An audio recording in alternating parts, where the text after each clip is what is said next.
Sekwembegia Athletics Kenya AK kinyara kwarigani chigosori bene chachakari tukolero gwikari tukoliankyo abwasiri tukolero mogani bwesi kware ngo mugavana bwe county ya Kisii Paul Simba Arati yunyara kwigora bene chimberecho asago kerekyo mbegia Athletics Kenya kwari bage county ya Kisii kwarigani chigosori echo asanyara kogokera abamnyoki abanyara kurukurwanse chinsemo au chinse ya Kenya chinse chirangenense ya Kenya bunense South Sudan na chinse mochiare goikense mu Great Britain abaikira na segeti kya Gusii Stadium na gotiemana asichosoli chageti.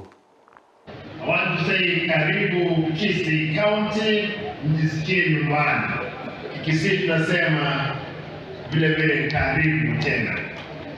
I want to wish to thank the Athletics Kenya AK for choosing Gusii Stadium, Kisii County to host this important event.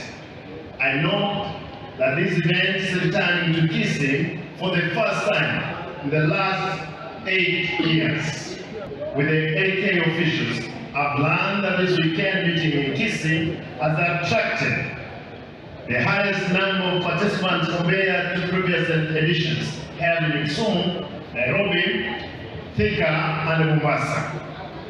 We have over 1,000 participants drawn from Kenya, Defense Force, the National Police, the Kenya Prisons Service, and other unattached athletes from Nyanza, Rift Valley, and a part of the country, as well as we saw our friends from Southern Sudan who are here.